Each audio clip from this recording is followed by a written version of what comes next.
أعوذ بالله السميع العليم من الشيطان اللعين الرجيم. بسم الله الرحمن الرحيم. الحمد لله رب العالمين، والصلاة والسلام على سيدنا وشفيعنا بالقاسم محمد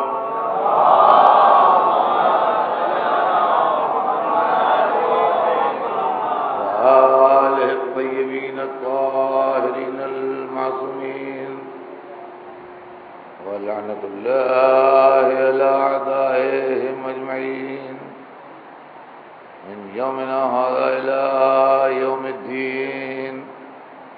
أما بعد، فقد قال الله سبحانه تبارك وتعالى في كتابه المبين وهو أصدق الصادقين: تبارك الذي بيده الملك وهو على كل شيء قدير، الذي خلق الموت والحياة ليبلوكم أيكم أحسن عملا. صلوات سيدنا محمد.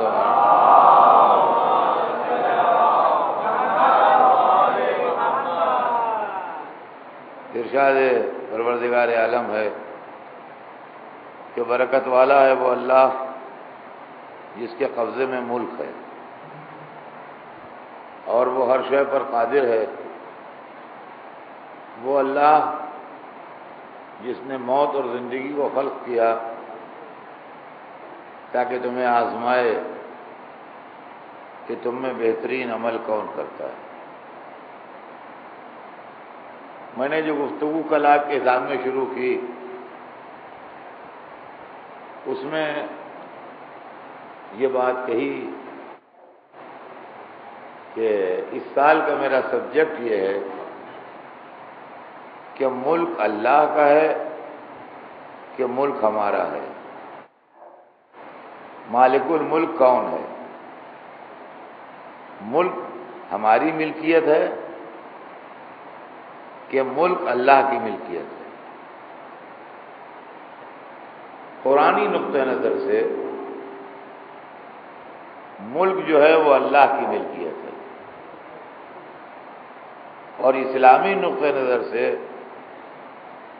بادشاہت جو ہے وہ اللہ کے لیے ہے. ہم اس کے بندے ہیں، اس کی رعیت ہیں، اس کے مخلوق ہیں، لیکن ملک کے اوپر قبضہ اس کا ہے. اب جو لوگ ملک آتے جاتے رہتے ہیں اور ملک پاتے رہتے ہیں، وہ کس کیٹیگری میں آئیں گے؟ جو بادشاہ گزرے ہیں، جو سلطان گزرے ہیں، جو کشور کشا گزرے ہیں، جو بڑے بڑے طاقتور لوگ گزرے ہیں، ان کو کیا کہا جائے گا جب ملک بادشاہ اللہ ہے؟ میں اس کی ایک مثال دے دوں اور بات آگے بڑھے تاکہ بچوں کی سمجھ میں آ جائے. کوئی بھی ہوٹل جس کے اندر مسافر آ کے ٹھہرتے ہوں، یہ ٹھہرنے والے مسافر کی ملکیت نہیں ہوتا. یہ ایک روم کرائے پر لیتا ہے 2-3 دن کے لیے. کوئی آیا بزنس ٹرپ پر آیا یا گھومنے آیا یا کیسے بھی آیا، بمبئی آیا، اس نے کسی اچھے ہوٹل میں ایک روم لیا. تو اچھے ہوٹل میں ایک روم لینے کے بعد اس کا مطلب یہ نہیں ہے کہ وہ اس روم کا اونر ہو گیا. انہوں نے 2 دن 3 دن 4 دن اس کے اندر قیام کیا، اپنا کام کیا، اس کے بعد وہ چلا گیا. جب وہ چلا گیا تو دوسرا آدمی کھڑا تھا، وہ روم اس کو الاٹ کر دیا گیا، وہ اس میں رہا 3 دن، وہ چلا گیا، چوتھا آدمی آیا، 2 دن اس میں رہا. اب اگر ہوٹل کے مینیجر سے اس روم نمبر کے حساب سے مہینہ بھر کے گیسٹ جو آئے تھے ان کا نام پوچھئے تو وہ آپ کو 10-12 آدمیوں کی فہرست دے گا کہ پہلی سے دوسری تک وہ رہے، دوسری سے چوتھی تک وہ رہے، چوتھی سے آٹھویں تک وہ رہے، آٹھویں سے 10ویں تک وہ رہے، اس طریقے سے یہ رہے۔ بالکل اسی طرح جو بادشاہ دنیا میں گزرے ہیں، یہ سمجھیے ہوٹل میں ٹھہرنے والے گیسٹ ہیں، یہ ہوٹل میں ٹھہرنے والے گیسٹ ہیں۔ اب اکبر رہ رہا تھا اس میں، اب اس کے بعد وہ چلا گیا تو جہانگیر رہنے لگا اس میں، اب جہانگیر چلا گیا تو شاہجہاں رہنے لگا اس میں، شاہجہاں چلا گیا تو اورنگزیب رہنے لگا اس میں۔ اچھا، اب جنہوں نے ہوٹل کے رومز کو پراپر استعمال کیا وہ تو ٹھیک کیا، جنہوں نے آئینے کو توڑ دیا، مسیری کو خراب کر دیا، دیواروں کو گندا کر دیا،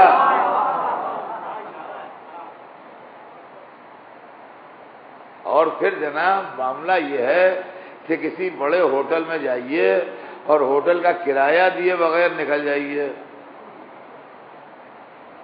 وہ پکڑوا دے گا کہ ان نے ہمارا کرایہ پیسے مار دیا ہمارے ہوٹل کے۔ تو معلوم ہے کہ جہاں رہتے ہیں آپ ٹھہرے تو 5 اسٹار میں، تاج محل میں، اور پیسے دیے نہیں، تو بڑی پریشان کن صورتحال پیدا ہو جائے گی۔ اب میں کیا عرض کروں آپ سے، آپ تو خود سمجھدار لوگ ہیں۔ تو اگر کرایہ نہیں دیا ہوٹل کا اور یوں ہی رہ لیے تو بہت مصیبت ہے، اس لیے کہ قیمت دی نہیں اور فری میں رہ لیے 5 اسٹار میں، یہ کوئی طریقہ ہے؟ قیمت دیجئے اور نہ دے پائیے تو جیل جائیے، سزا کاٹیے۔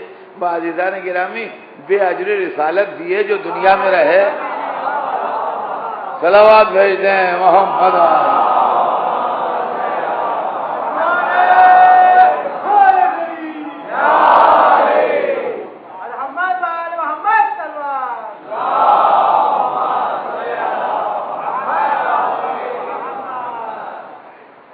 تو اللہ مالک الملک ہے اور اللہ کے قبضے میں ملک ہے۔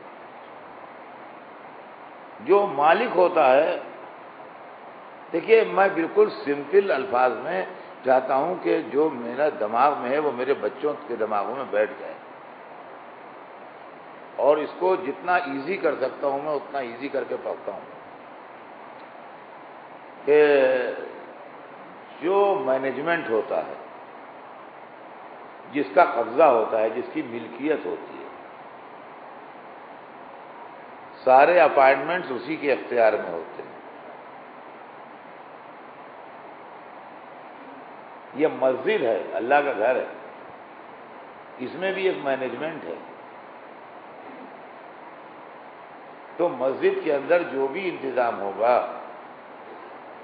کوئی تعمیر ہوگی، کچھ فرش بدلے جائیں گے، کوئی مجلس پڑھنے آئے گا، کوئی نماز پڑھانے آئے گا، کوئی جمعہ پڑھانے آئے گا، کوئی اذان دے گا، کوئی مسجد کی صفائی کرے گا، جو کچھ بھی اس کے اندر ہوگا وہ مسجد کا مینجمنٹ کرے گا۔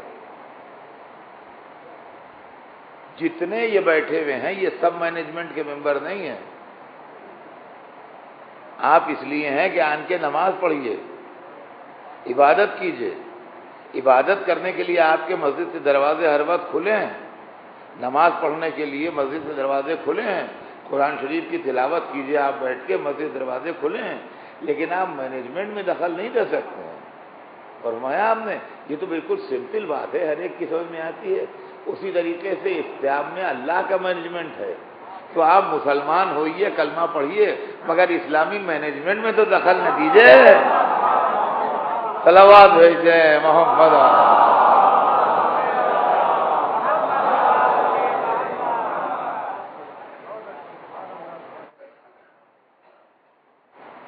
اب اگر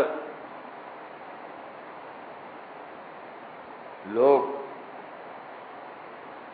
یہ طے کر لیں کہ ان کے ساتھ نمازیوں نے مل کے یہ طے کر لیا کہ ہم ان کو بدل دیں گے، تو نمازیوں کے مل کے طے کرنے سے نہیں ہوتا ہے، جو مینجمنٹ طے کرے گا وہ ہوگا۔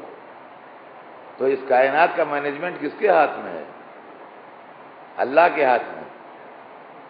تو آپ کے طے کرنے سے کچھ نہیں ہوگا، جو اللہ طے کرے گا وہ ہوگا۔ اور ہم نے، اور جو برسر اقتدار ہوتا ہے، جو بادشاہ ہوتا ہے، جو حاکم ہوتا ہے،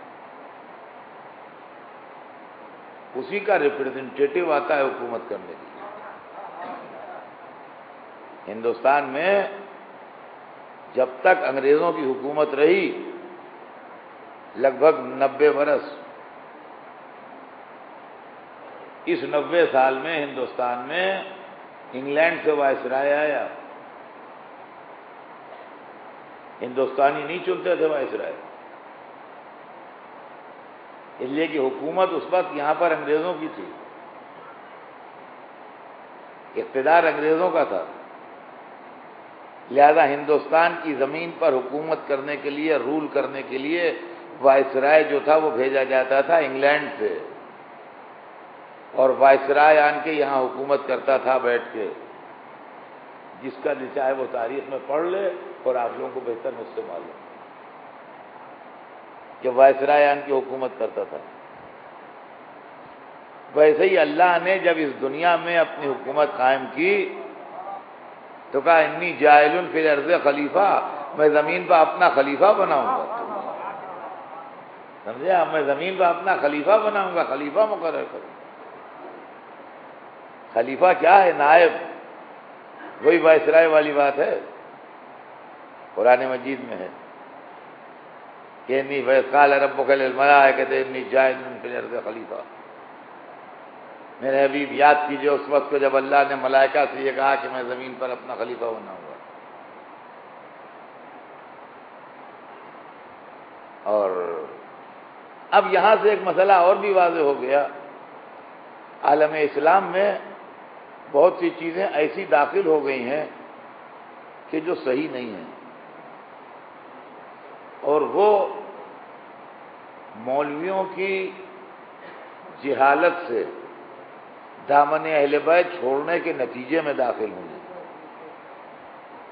بہت سی روایتیں، بہت سے قصے، بہت سے نظریات، بہت سے افکار اسلام کے اندر ایسے داخل ہوئے ہیں کہ جس کو اسلام سے دور کا کوئی تعلق نہیں تھا۔ ان کو سمجھدار علماء نے اسرائیلیات کہا ہے، سمجھے آپ؟ اسرائیلیات کا اسرائیلیات کیوں کہا ہے؟ اس لیے کہ مدینے والوں پاس، مکے والوں پاس کوئی تعلیم نہیں تھی، اور عرب جو تھے، جو بت پرست تھے، ان کے پاس ایجوکیشن نہیں تھی۔ ان کے علاقوں میں جو یہودی رہتے تھے ان کو تھوڑا بہت نالج تھی اپنے مذہب کی، وہ ان کے جھگڑے طے کراتے تھے، وہ ان کے معاملے طے کراتے تھے، وہ ان کو قصے کہانیاں سناتے تھے، وہ ان کو واقعات سناتے تھے، وہ ان کے دماغ میں بیٹھ جاتے تھے۔ اب اگر مسلمان اسلام آنے کے بعد در اہل بیت سے وابستہ رہتا تو اس طرح کے خرافات اس کے دماغ میں آنے ہی نہ پاتے۔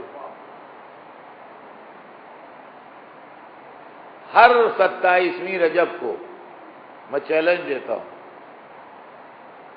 رجب کی 27ویں تاریخ آپ اردو کا کوئی پیپر اٹھا لیجئے، اگر آپ اردو پڑھنا جانتے ہیں، اور اگر آپ اردو پڑھنا نہیں جانتے تو کسی کو پکڑیے جو اردو پڑھنا جانتا ہو،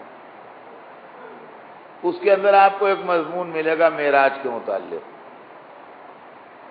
اور اس کے اندر یہ ملے گا کہ رسول اللہ جب معراج پر گئے تو وہاں سے 25 وقت کی نماز لے کے آئے۔ یہ خوشی خوشی چلے آ رہے تھے، راستے میں حضرت موسیٰ بیٹھے تھے، کہنے کہ کیا لائے؟ ارے ان کا 25 وقت کی نماز مل گئی ہمیں۔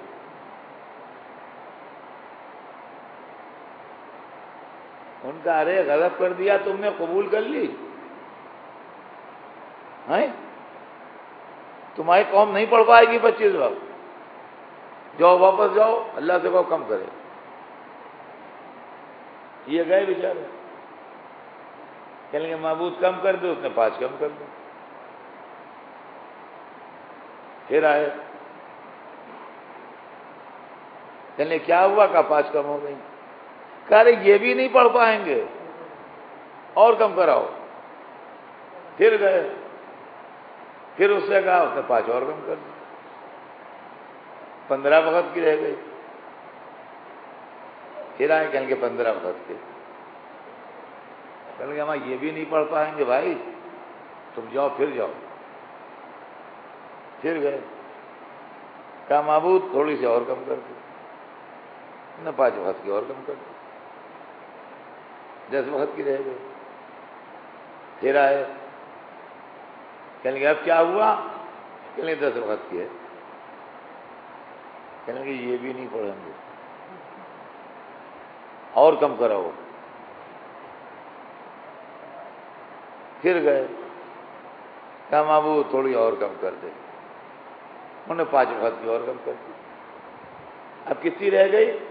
5 وقت کی۔ پھر آئے، کہنے لگے کیا ہوا؟ کہنے لگے 5 وقت کی رہ گئی اور کم ہو گئی۔ کہنے لگے یہ بھی نہیں پڑھ پائیں گے، جاؤ اور کم کراؤ۔ ان کا اب مجھے شرم آتی ہے، پڑھ پائیں یا نہ پڑھ پائیں، اب نہیں جاؤں گا، اب نہیں جاؤں گا۔ پھر جاؤ، اب نہیں جاؤں۔ چنانچہ وہ نہیں گئے، وہ 5 وقت کی رہ گئی۔ یہ حدیث ہے جو ہر سال چھپتی ہے معراج کے ذکر میں۔ یہ کیا حدیث ہے، اس کی انالیسس کیجیے۔ اس کے اندر 3 کیریکٹر ہیں، اللہ، حضرت رسول خدا اور حضرت موسیٰ۔ اس کے اندر 2 تو بہت بھولے بھالے ہیں، اللہ کو اپنے بندوں کی طاقت کا علم نہیں، 25 وقت کی لگائے ہوئے ہے۔ محمد کو اپنی امت کا علم نہیں، 25 برس کی قبول کیے ہوئے ہے۔ ایک موسیٰ تجربہ کار نبی بیٹھے ہوئے ہیں نبوت کیے ہوئے، لہذا وہ دونوں کو ٹھیک کر رہے ہیں، اس کو بھی اس کو بھی۔ یہ ہیں اسرائیلیات، یہ ہیں اسرائیلیات، اسلام کی تاریخ میں بھرے ہوئے ہیں۔ عزیزان گرامی، گھر کے اندر کیا کیا مال بھرا ہوا ہے وہ تو دیکھیے آپ۔ یہ صرف اس لیے ہے کہ در اہل بیت چھوڑ دیا، صرف اس لیے ہے کہ در اہل بیت چھوڑ دیا، لہذا آئیں بائیں شائیں جن لوگوں نے جو کہہ دیا ان سے تو پوچھنے آئے نہیں، لہذا انہی کے اندازے کے اوپر فیصلے ہو گئے۔ معراج رسول سن کے آ گئے پرانے یونانیوں سے کہ آسمان شیشے کے ہیں اور توے کی طرح ہیں اور تلے اوپر ہیں 7، اور یہ توے جو ہیں یہ ناچ رہے ہیں اور ستارے اس میں جڑے ہوئے ہیں۔ یہ پرانی کاسمالوجی ہے، سمجھے آپ، جو ریجیکٹ کر دی گئی دنیا میں۔ اس میں توے جڑے ہوئے ہیں، ستارے، اور جو آسمان تیز گھوم رہے ہیں وہ ستارے تیز گھوم رہے ہیں، جو آسمان سلو ہیں ان کی اسپیڈ بھی سلو ہے۔ اب رسول معراج میں آسمانوں کے پرے گئے ادھر، تو ان کا شیشہ ٹوٹے گا کیسے، اور ٹوٹے گا تو جڑے گا کیسے؟ لہذا معراج روحانی نہیں ہوئی، جسمانی نہیں ہوئی، روحانی ہوئی۔ روح گئی تھی، جسم نہیں گیا تھا، اس لیے کہ جسم جانے کے لیے اس شیشے کو ٹوٹنا پڑے گا۔ تو ملا کی جہالت نے معراج جسمانی سے انکار کروایا۔ اب جب یہی مسئلہ اتفاق سے اہل بیت کے سامنے آ گیا تو اب پوچھا گیا کہ معراج جسمانی تھی کہ روحانی؟ کہا جسمانی۔ کہا تو شیشے کے آسمان ٹوٹے کیسے اور جڑے کیسے؟ کہا کشتی میں بیٹھے ہو؟ کہا ہاں۔ کہا پانی آگے آگے پھٹتا جاتا ہے، پیچھے پیچھے جلتا جاتا ہے؟ کہا ہاں۔ دیکھا؟ تو یہ معاملہ ہے۔ اب میں آپ سے کہاں تک بتاؤں کہ یہ چیزیں کتنی بھری پڑی ہیں عالم اسلام میں۔ رسول اللہ کا دل دھلوا دیا، رسول اللہ کا دل دھلوا دیا جبرائیل سے، کہ جب وہ درجہ رسالت پر فائز ہونے لگے تو جبرائیل آئے اور انہوں نے پکڑ کے ان کا سینہ چاک کیا، اور سینہ چاک کر کے دل نکالا، اور دل نکال کے سونے کا تشت لائے تھے اور سب لائے تھے، جنت سے پانی لائے تھے، اس کے اندر دھویا ہویا کو صاف کیا، اور نقطہ کفر نکال کے پھینکا اور نور ایمان بھرا اس کے اندر، اور اس کے بعد پھر فٹ کر کے دل کو.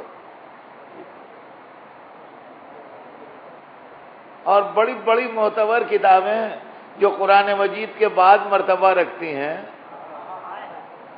ان کے اندر یہ روایت درج ہے. سمجھے آپ؟ شرح صدر والی کہ سینہ چاک کیا گیا اور دل نکال کے دھویا گیا. اب آج اگر ہم یہ کہیں کہ یہ جھوٹی روایتیں ملا کی جہالت کی دین ہیں تو کیا غلط کہتے ہیں ہم؟ اس لیے کہ آج کی تحقیق یہ ہے کہ دل صرف پمپنگ مشین ہے. آپ کے جسم میں، باڈی میں دل کا رول اس کے علاوہ کچھ نہیں ہے کہ باڈی سے بلڈ لیتا ہے اور باڈی کو بلڈ سپلائی کرتا ہے. خیالات، نظریات، افکار، تصویریں، یادداشتیں، میموری، جو کچھ بھی کام ہے سب دماغ کے اندر ہے. عقیدے دل میں نہیں رہتے ہیں، دماغ میں رہتے ہیں. ایمان و کفر کا فیصلہ دل نہیں کرتا ہے، دماغ کرتا ہے. عقل جو ہے وہ دماغ کے پاس ہے، دل کے پاس نہیں ہے. دل اعضائے جسم میں سے ایک عضو ہے، امپارٹنٹ عضو ہے، جو باڈی سے بلڈ لیتا ہے اور باڈی کو بلڈ دیتا ہے. اس کے علاوہ اس کا کوئی کام نہیں ہے. بقیہ جتنے کام ہیں اور پورا سیکریٹریٹ جو ہے اور پورے آفس جتنے بھی ہیں جو انسان کو کنٹرول کرتے ہیں، دیکھنا، سننا، چکھنا، خوشبو، اچھائی، برائی، عقل، دماغ، خیال، ہر چیز کا تعلق دماغ سے ہے. ملا جاہل تھا، اس زمانے میں یہ مشہور تھا کہ دل میں یہ آیا، دل نے یہ سوچا، دل میں یہ خیال آیا. خیالات کے مرکز کو دل کو سمجھتا تھا. اس نے رسول کا دل دھلوا دیا. اگر پڑھا لکھا ہوتا تو دماغ دھلواتا، دل نہ دھلواتا.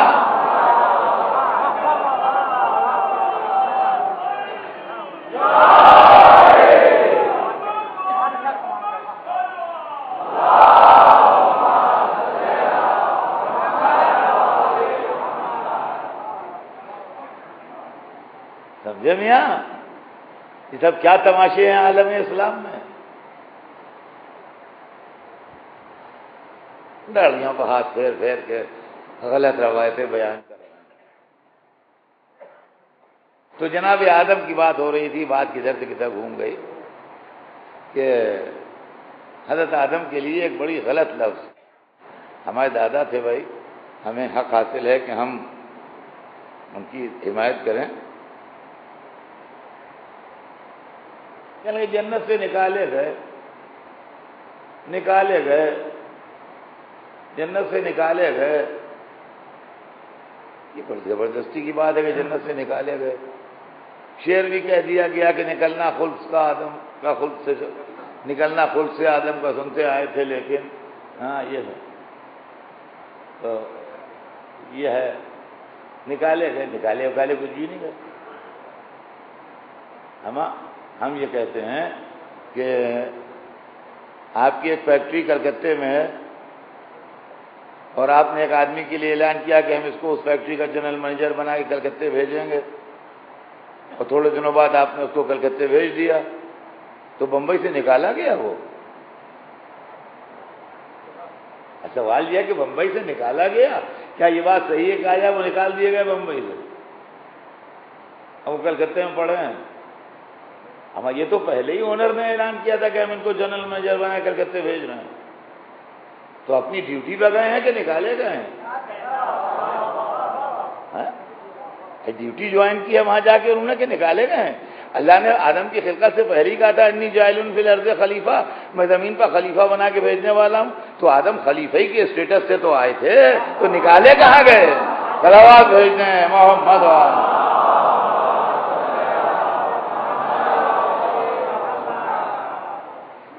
تو جب کائنات عالم میں بالکل سناٹا تھا تو اس وقت آدم کو اللہ نے اپنا خلیفہ بنا کے بھیجا.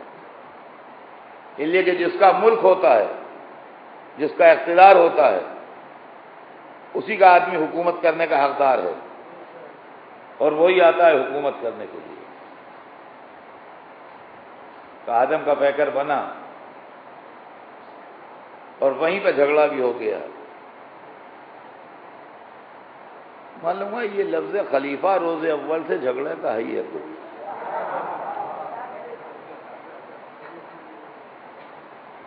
فرشتوں نے وہاں کہا تھا تجلو فیہا من یسجد فیہا ویسفک الدماء نحن نسبح بحمدک ونقدس لک. کیا ایسے کو بنائے گا جو خون خرابہ کرے؟ ہم تو تیری تسبیح و تقدیس کرتے ہیں، ہم کو بنا دے. تو جواب مختصر دیا گیا تھا انی اعلم ما لا تعلمون، جو مجھے معلوم ہے تمہیں نہیں معلوم. اور اس کے بعد پھر آدم کو یوں ہی خلیفہ نہیں بنا دیا گیا، ٹریننگ دے کے خلیفہ بنایا گیا. ہاں وَعَلَّمَ آدَمَ أَسْمَاءَ كُلَّهَا، آدم کو تمام اسماء کی تعلیم دی گئی. معلوم ہے کہ جب خلیفہ آتا ہے وہاں سے تو علم لے کے آتا ہے، بے پڑھا لکھا خلیفہ نہیں ہوتا. ہاں وَعَلَّمَ آدَمَ أَسْمَاءَ كُلَّهَا، آدم کو تمام اسماء کی تعلیم دی گئی، آدم کو سکھایا پڑھایا گیا. تعلیم حاصل کر کے آدم آئے تھے. ملائکہ علم میں آدم سے پیچھے رہ گئے، اور ملائکہ نے یہ کہہ کے اپنے کو وڈرا کر لیا کہ ہم نہیں اس کے اندر بول سکتے ہیں. لا علم لنا الا ما علمتنا، ہمارے پاس کوئی علم نہیں ہے، بس جتنا تو نے بتا دیا اتنا ہی ہے، اس کے آگے نہیں. تو آدم کے علم میں اور فرشتوں کے علم میں فرق یہ ہے کہ آدم بات سے بات نکالتے ہیں، فرشتے کمپیوٹر ہیں، جتنا فیڈ کر دیا بس اتنے ہی ہیں، اس سے زیادہ نہیں. اور اس کے بعد پھر وہ تشریف لائے اس دنیا میں، اور اب یہ کہ ترک اولا ہوا، گناہ ہوا، گیہوں کھا لیا تھا، گناہ ہونا کچھ بھی نہیں ہوا، گناہ ہونا کچھ بھی نہیں ہوا. اس لیے نہیں ہوا کہ شریعت تھی ہی نہیں وہاں پر، تو گناہ کا ہے کا. جہاں پر شریعت ہوتی ہے وہاں گناہ ہوتا ہے. جب ہم ہندوستانی سرحد میں پکڑے جائیں گے اور ہمارے پاس کوئی غیر قانونی چیز نکلے گی تو ہندوستان کی گورنمنٹ ہم پر مقدمہ چلائے گی. بین الاقوامی سمندر میں ہماری کشتی کھڑی ہے، جو کچھ بھی ہمارے پاس نکلے، آپ کون ہوتے ہیں؟ یہاں کوئی قانونی نہیں ہے. آدم جہاں پر تھے اس پر شریعت تھی ہی نہیں، گناہ کیسے؟ بہرحال وہ آئے اس دنیا میں، وہ خلیفہ بن کے آئے، خلیفہ بن کے آئے. اور آنے کے بعد اس دنیا میں آبادی انسانی پھیلی، اور اسی وقت بہت سے مسئلے حل ہوئے. وہی وقت تھا جب مخالفت کی داغ بیل پڑی، اور وہی وقت تھا جب شیطان نے سجدہ کرنے سے انکار کیا. اکثر و بیشتر بچے سوال کر لیتے ہیں، ارے صاحب شیطان شیطان شیطان، یہ یہاں بھی شیطان اور وہاں بھی شیطان اور وہاں بھی شیطان، ایک شیطان کیا کیا کرتا پھرتا ہے؟ کہ بمبئی میں بھی شیطان نے یہ کام کر دیا، اسی لمحے لکھنؤ میں بھی شیطان نے یہ حرکت کر دی، اسی منٹ میں کلکتے میں بھی شیطان نے اپنا کھیل دکھا دیا. یہ شیطان کیا ہے؟ شیطان کوئی پراپر ناؤن تھوڑی ہے، شیطان کوئی پراپر ناؤن تھوڑی ہے. شیطان تو صفت ہے، جس میں شیطنت ہو وہ شیطان ہے. شیطان کی مثال میں آپ کو اردو میں دے دوں، جیسے چور. چور چور کسی کا نام تھوڑی ہے، جو چوری کرے وہ چور ہے. تو لکھنؤ میں بھی چوری ہوئی، بمبئی میں بھی چوری ہوئی، کلکتے میں بھی چوری ہوئی، دلی میں بھی چوری ہوئی، لندن میں بھی چوری ہوئی. ان کا ایک رات میں چور کہاں کہاں پہنچ گیا؟ ارے ایک ہی چور تھوڑی تھا، ہر جگہ کا چور الگ ہے. تو اس طرح ایک ہی شیطان تھوڑی ہے. شتنا عربی کا ورب ہے. شتنا مانے دور ہوا، جو رحمت خدا سے دور ہو جائے وہ شیطان ہے. سمجھ میں آیا آپ کی؟ جو رحمت خدا سے دور ہو جائے وہ شیطان ہے. اب اگر کوئی رحمت کے مرکزوں سے اٹھا دیا جائے، اخرج انک رجیم وان علیک لعنتی الی یوم الدین، نکل جا. شہنشاہیت جلوہ گر ہے، نکل جا. انک رجیم، تم مردود ہو گیا. وَإِنَّ عَلَيْكَ لَعْنَتِي إِلَى يَوْمِ الدِّينِ، اور تیرے اوپر میری لعنت قیامت تک، میری پھٹکار قیامت تک. یہ سمجھ لیجئے آپ، یہ کوئی گالی والی نہیں ہے. اللہ قیامت تک شیطان پر لعنت بھیج رہا ہے. نکل جا، تو مردود ہو گیا. تجھ پر میری لعنت، میری پھٹکار، میری کرس قیامت تک کے لیے. معبود جب تک آدم زندہ رہیں جب تک لعنت کر، قیامت تک کیوں؟ کہ ہما نمائندہ رہے یا نہ رہے، مخالف برا کہا جاتا رہے گا. اس نے بھی کہا انذرنی الی یوم یبعثون، مجھے قیامت تک کی مہلت دے دے، مجھے قیامت تک کی مہلت دے دے. دیکھیے روز اول سارے معاملے طے ہو گئے ہیں. اگر خدا مہلت نہ دیتا ابلیس کو تو محمد و آل محمد بھی اپنے دشمنوں کو مہلت نہ دیتے. یہ الہی پالیسی ہے، تو الہی نمائندے کیا اپنے مالک کی پالیسی سے الگ ہو جائیں؟ ارے کہے کو مہلت دے دی، وہیں پہ ایک سائقہ غضب گرتا، جلب ان کے کباب ہو جاتا، ختم ہو جاتا. جہاں انکار کیا تھا، جہاں اللہ ناراض ہوا تھا، برہم ہوا تھا، نہیں بس کڑک کے ایک بجلی گرتی، معلوم ختم ہو گیا آزادی، جلب ان کے ختم ہو گئے. کہ انذرنی الی یوم یبعثون، مجھے قیامت تک کی مہلت دے. کہا جا تجھے وقت معلوم تک کی مہلت دی. اس کا مطلب یہ ہے کہ مشیت پروردگار اور مزاج قدرت یہ ہے کہ دشمن کو مہلت دی جائے، دشمن کو مہلت دی جائے. عزیزان گرامی، یہ مہلت دینا الہی پالیسی ہے.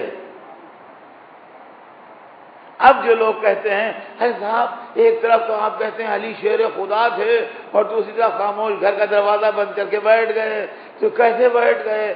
کیوں؟ وہ تو شیر خدا تھے، اور تو شیر خدا تھے نا، خدا تو نہیں تھے. وہی شیر خدا تھے، خود خدا تو نہیں تھے. جو خدا نے مہلت دے دی، تو اگر شیر خدا خاموش بیٹھ گئے، مہلت دے دی، تو حیرت کی کیا بات ہے؟ اور عزیزان گرامی، مجھے ابھی مصائب نہیں پڑھنا ہے، ابھی تھوڑا میرا وقت باقی ہے، لیکن یہ کہ میں آپ کو خالی اتنی بات بتا دوں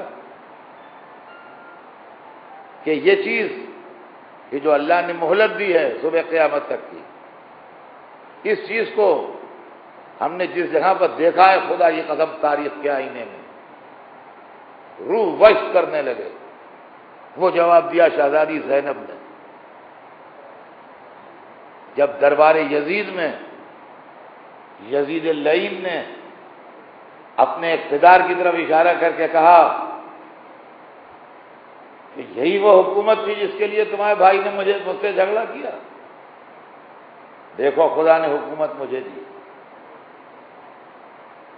آج یزید اتنا رسوا ہو چکا ہے، اتنا ذلیل ہو چکا ہے، اتنا اس سے دنیا نفرت کرتی ہے کہ آج چھوٹے چھوٹے بچے بھی اس کا جواب دے دیں گے. لیکن وہ 1400 برس بعد کا یزید نہیں تھا، وہ 1400 برس پہلے کا یزید تھا، جو آدھی سے زیادہ دنیا کا بادشاہ تھا. اس وقت کی جو موجودہ دنیا تھی اور اس وقت کا جو ورلڈ میپ تھا، اس میں مور دین 50% پر اس کی حکومت تھی. دنیا کی سب سے بڑی طاقت کا نام یزید تھا، بیٹھا ہے سچ مچ کا تخت حکومت پر. وہ کہتا ہے دیکھو خدا نے مجھے حکومت دی. مناظرے میں جواب اسی وقت دیا جاتا ہے، کل کو نہیں ہوتا. جواب ابھی ابھی چاہیے، قربان جائیے شیر خدا کی بیٹی کے۔ صاحب نہج البلاغہ کی صاحبزادی نے جواب دیا، رسول اللہ کی نواسی نے جواب دیا، کہا او یزید تجھے دھوکا ہے، او یزید تجھے دھوکا ہے، جسے تو حکومت سمجھ رہا ہے وہ حکومت نہیں ہے بلکہ مہلت ہے۔ اور عزیزان گرامی، یہ مہلت ظالموں کو ملتی آئی ہے، اور شہزادی نے وہ جملہ کہہ دیا جس نے ماضی بھی روشن کیا، مستقبل بھی روشن کیا۔ ادھر بھی روشنی گئی، ادھر بھی روشنی گئی۔ سابق میں پہلے فرعون و نمرود و حامان و شداد کو جو کچھ ملا وہ بھی مہلت تھی، اور یزید کے بعد ظالموں، قاتلوں، خائنوں کو جو کچھ ملا وہ بھی مہلت تھی۔ مہلت 4 دن میں تمام ہو جاتی ہے، ظلم کا افسانہ رہ جاتا ہے۔ صلوات بھیج دیں محمد۔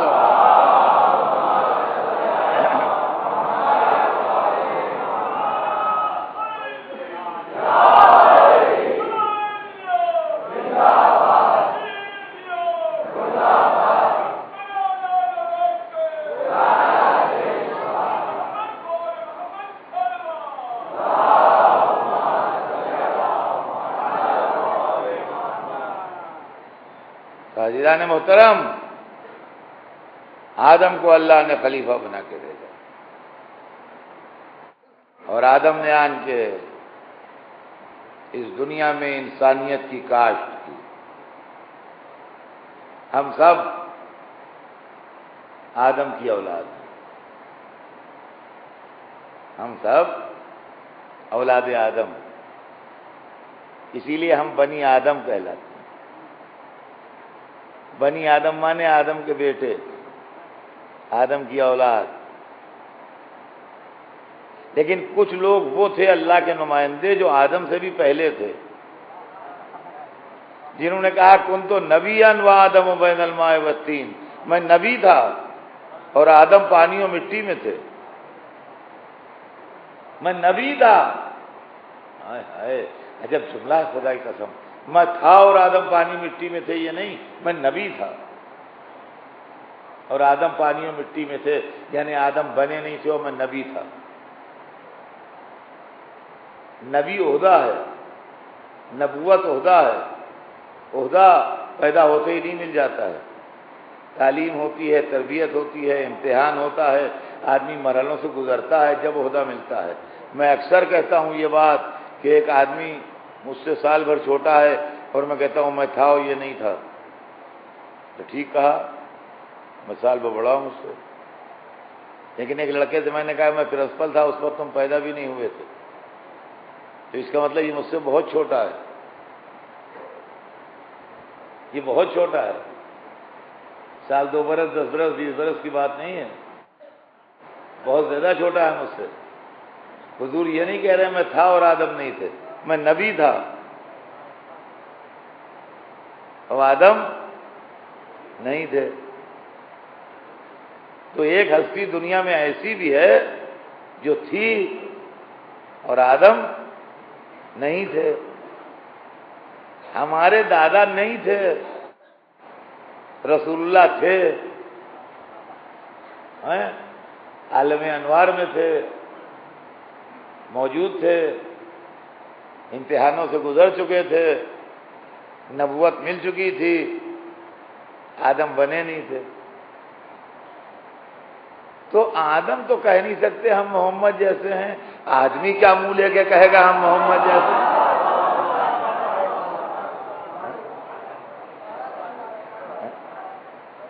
ہم آدم تو کہہ نہیں سکتے ہم محمد جیسے ہیں، آدمی کہے کہ ہم محمد جیسے ہیں۔ اور ایک بات اور ہمیشہ یاد رکھیے، بچے بوڑھے جوان سب یاد رکھیں کہ دنیا میں جتنے ہیں سب بنی آدم ہیں، آدم مٹی سے بنے ہیں۔ سنا ہم نے؟ دنیا میں جتنے ہیں سب بنی آدم ہیں اور آدم مٹی سے بنائے گئے ہیں۔ ہم سب مٹی سے بنے ہیں، مٹی میں مل جائیں گے۔ آدم بھی مٹی سے بنے ہیں، ہم بھی مٹی سے بنے ہیں، تو مٹی میں مل جائیں گے۔ لیکن رسول اللہ نور سے بنے ہیں۔ انہوں نے فرمایا اول ما خلق اللہ نوری، سب سے پہلے جو شے اللہ نے پیدا کی وہ میرا نور تھا۔ تو رسول اللہ کا اور حضرت آدم کا کوئی کمپیریزن، کوئی مقابلہ نہیں ہے، مٹیریل ہی الگ ہے۔ جیسے ایک چیز سونے سے بنائی جائے، ایک مٹی سے بنائی جائے، تو ایک قیمت کی کیسے بکے گی؟ ارے بھائی ایک پلیٹ آپ مٹی کی بنائیے، ایک سونے کی بنائیے، تو ایک بھاؤ بک جائیں گے دونوں۔ سونے کی پلیٹ کا بھاؤ اور ہوگا، مٹی کی پلیٹ کا بھاؤ اور ہوگا، سمجھے آپ؟ مٹی کی پلیٹ جو ہے وہ چند روپے میں مل جائے گی، سونے کی پلیٹ جو ہے وہ لاکھوں روپے میں ملے گی، اس کے ویٹ کے حساب سے جتنی ہے اس کے حساب سے رتی رتی تلے گی اس کی، سمجھے آپ؟ ایک گرام کا وزن کیا جائے گا، آدھے آدھے گرام کا وزن کیا جائے گا اس کے اندر، سونے کی بنی ہوئی ہے۔ تو اب ایک بات میں بہت پتہ کی کہتا ہوا آگے بڑھ جاؤں جلدی سے، کہ دیکھیے کچھ ہو جائے زندگی میں کبھی حسن حسین کا مقابلہ نہ کیجیے گا، اس لیے کہ ہم آدم کی اولاد ہیں جو مٹی سے بنے ہیں، وہ محمد کے بیٹے ہیں جو نور سے بنے ہیں۔ صلوات بھیجتے ہیں محمد۔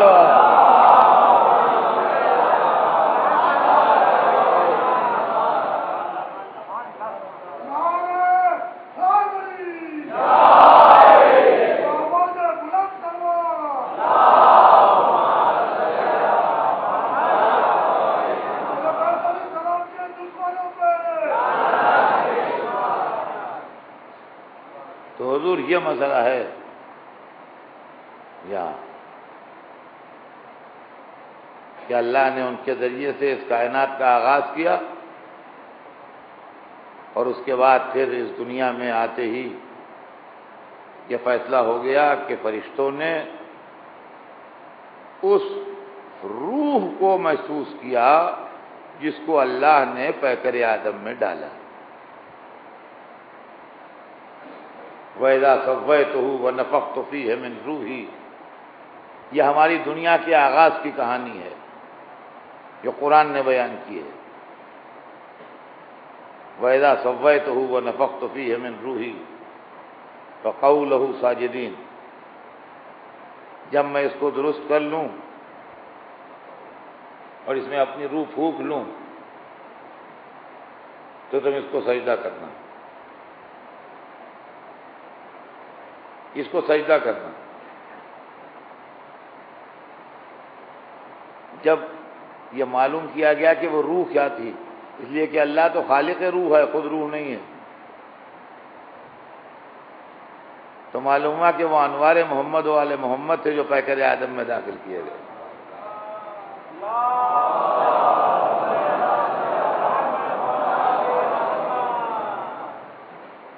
اور ملائکہ نے سر جھکا دیا، جتنے فرشتے تھے سب نے سجدہ کیا، بیچ میں پیکر آدم تھا، چاروں طرف فرشتوں کی زمینیں جھکی ہوئی تھی۔ پوری محفل میں ایک آدمی کیوں، ایک وجود سجدہ نہیں کر رہا تھا، وہ الگ بیٹھا تھا۔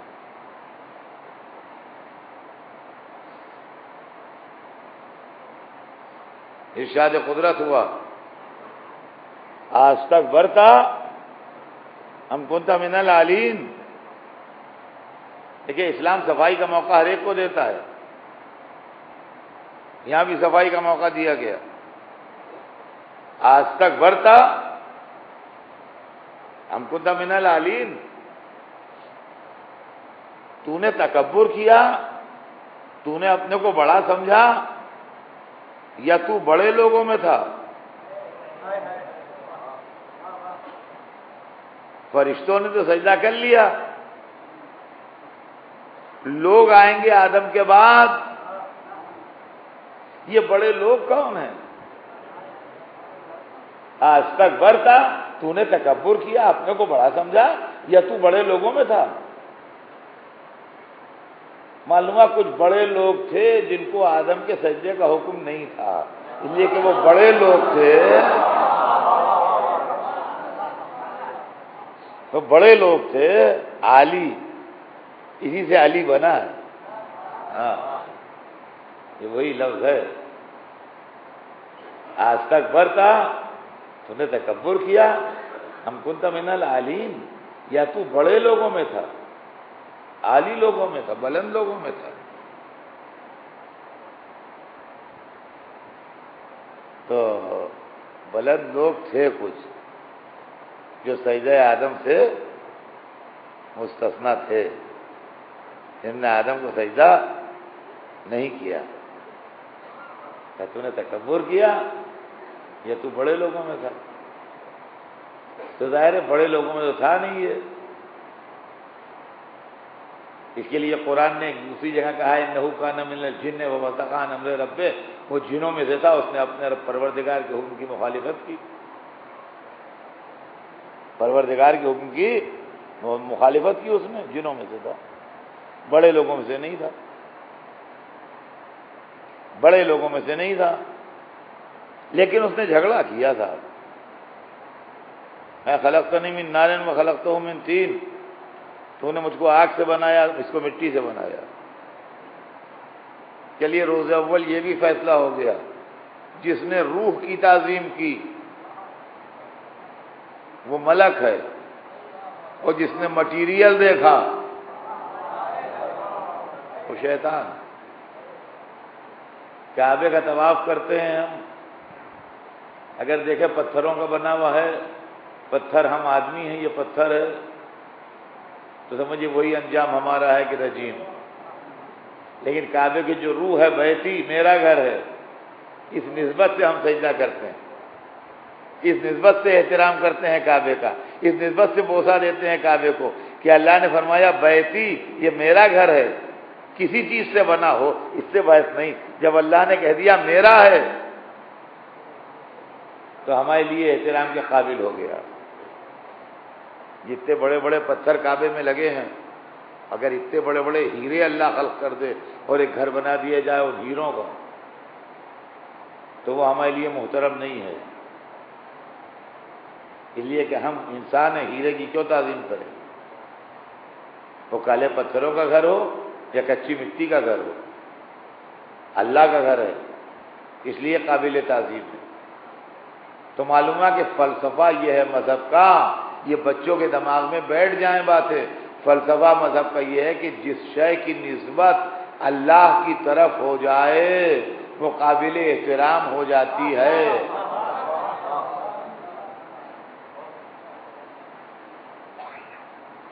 ایک گھر پتھر کا بنا ہوا ہے مکے میں، کالے پتھر کا، جس کا نام ہے بیت اللہ،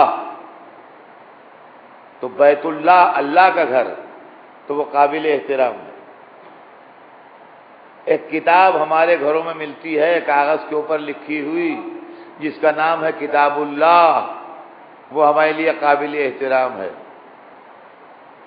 حجر اسود، صفا و مروہ، مینا و مشر، کوئی پتھر ہے، کوئی پہاڑی ہے، کوئی میدان ہے، قربانی کا جانور، ان سب کا ملا جلا نام ہے شعائر اللہ، اللہ کی نشانیاں، یہ ہمارے لیے قابل احترام ہے۔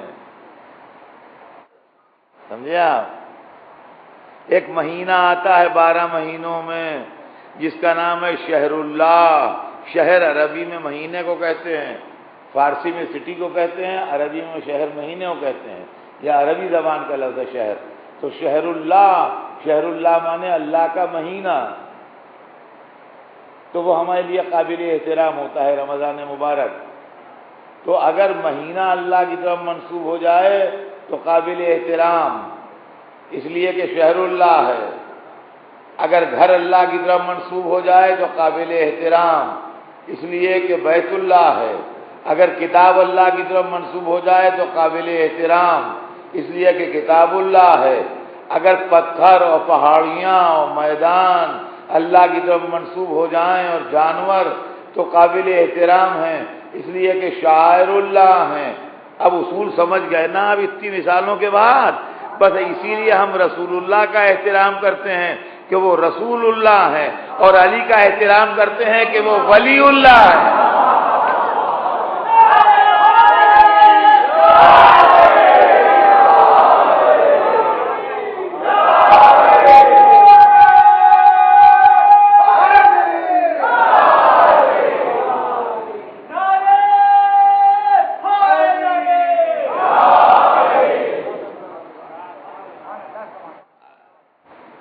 بادشاہ کی طرف جو چیزیں منسوب ہوتی ہیں وہ قابل احترام ہوتی ہیں، جب اللہ کی طرف منسوب ہیں چیزیں لہذا قابل احترام ہیں۔ اور احترام سلسلہ بہ سلسلہ بڑھتا ہے، احترام سلسلہ بہ سلسلہ بڑھتا ہے۔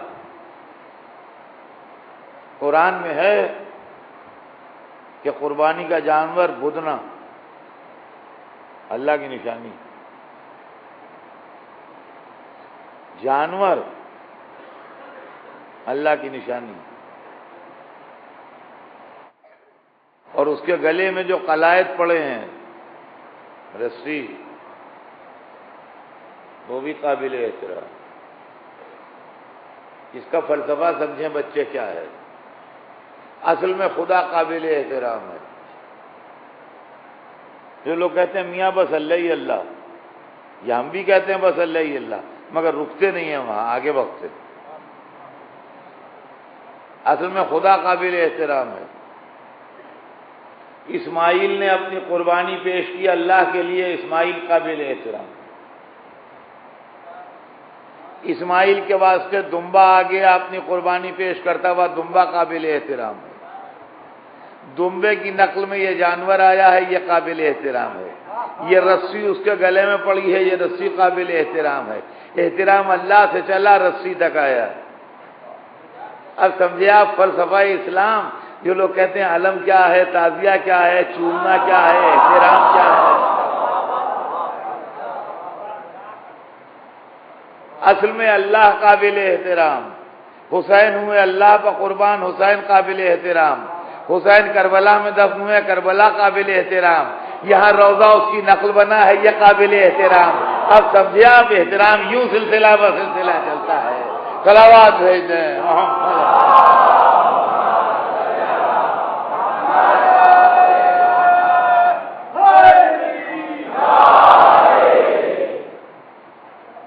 یہ ہے عزیزان گرامی منزل، اس کو آپ غور کرنا۔ اور یہی وہ چیز ہے جس کی وجہ سے ہم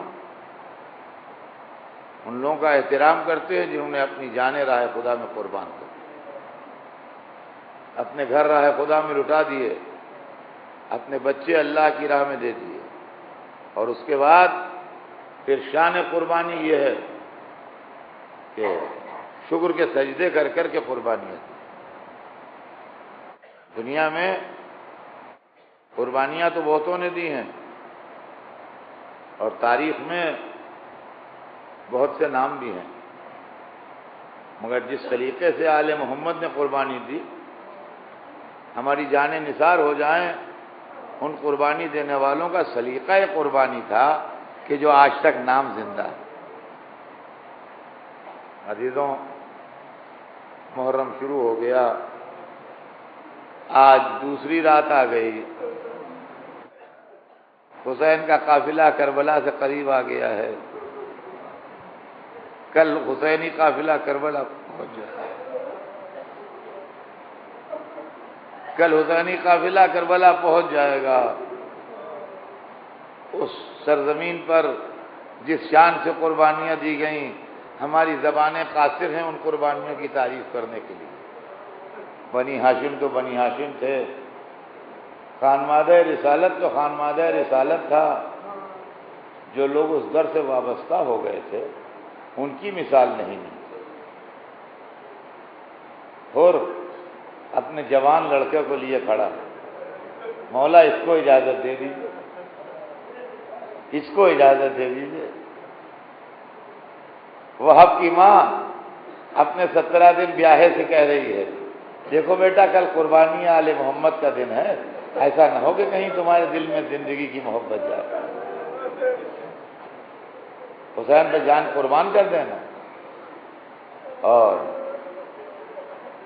ظاہر ہے ایسی ماں کا بیٹا کیوں نہ لڑتا، خوب لڑا، اور جب زرہ کی کڑیوں سے خون ٹپکنے لگا تو محض ماں سے ملنے آیا یہ بتانے کے لیے کہ میں اپنے عہد پر قائم ہوں، مگر ماں دیکھ کے یہ سوچی کہ ایسا تو نہیں ہے کہ بھائی اس کے آگے یہ نہ لڑے۔ جب اس نے کہا رضیت یا اماں، مادر گرامی راضی ہوں یا مجھ سے؟ کہا نہیں ابھی نہیں، جب تیرا سر نصرت حسین میں کٹ کے جسم سے الگ ہو جائے گا جب راضی ہوں، ابھی نہیں، ابھی راضی نہیں ہوں، جب نصرت حسین میں سر کٹ کے الگ ہو جائے گا جب راضی ہوں۔ یہ تھی کربلا کی ماں، مگر یہ جوان بیٹے کی ماں تھی جس کے بیٹے کی شادی بیاہ ہو چکا تھا، لڑ رہا تھا میدان۔ یہ تاریخ بتاتی ہے کہ جب مسلم نے اوسجا کی میت ان کے خیمے میں آئی تو خیمے کا پردہ اٹھا، ایک کمسن بچہ نکلا جس کی کمر سے تلوار تو بندھی تھی مگر زمین سے ٹکرا رہی تھی۔ حسین نے کہا پلٹ جا، تیری ماں کے لیے تیرے باپ کا غم بہت ہے، خیمے کے اندر جا، باہر نہ نکل۔ انہوں نے ہاتھ جوڑے کہا مولا میری ماں ہی نے تلوار باندھ کے بھیجا، میری ماں ہی نے تلوار باندھ کے بھیجا۔ عزیزان گرامی، میری بہنیں اگر میری آواز سن رہی ہیں تو ان کو اس کا زیادہ تجربہ ہوگا، آپ نے بھی دیکھا ہوگا، مگر زیادہ تجربہ ان کو ہوگا کہ جب مائیں اپنے بچوں کو سجاتی ہیں، سنوارتی ہیں، ان کے بالوں میں کنگھی کرتی ہیں، ان کے کپڑے بدلواتی ہیں، تو اللہ سے ان کی زندگی کی دعا بھی مانگ لیتے ہیں کہ یا اللہ اسے زندہ رکھنا۔ کربلا کی ماں اپنے چھوٹے سے بچے کو سجا رہی ہے، سنوار رہی ہے، سپاہی بنا رہی ہے، زندگی کی دعا نہیں مانگتی، کہتی ہے جا میرے لال حسین پر سستے ہو جا، حسین پر قربان ہو جا۔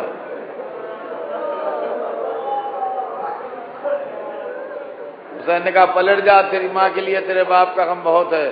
بچے نے کہا مولا میری ماں ہی نے مجھے بھیجا ہے۔ ادھر سے اندر سے ماں نے آواز دی آقا کنیز کا ہدیہ رد نہ کیجیے گا، دل ٹوٹ جائے گا۔ ادھر سے بچے نے ہاتھ جوڑے، مجبور ہوئے حسین سر جھکایا، بچہ میدان میں گیا، جا کے لڑتا رہا بڑی شان سے، چند دشمنوں کو واصل جہنم بھی کیا، آخر میں ظالموں نے ماں کے سامنے اس کو گرا کے اس کو ذبح کر دیا۔ عزیزان گرامی کس قدر جذباتی مسئلہ ہے، سر لے کے ماں کی طرف پھینک دیا، ماں نے دوڑ کے سر اٹھایا، منہ پر منہ رکھا، یہ نہیں کہا تیرے پاس زندہ رہ کے کیا کروں گی، کہا مرحبا میرے لال، تو نے مجھے فاطمہ زہرا سے سرخرو کر دیا، میں فاطمہ زہرا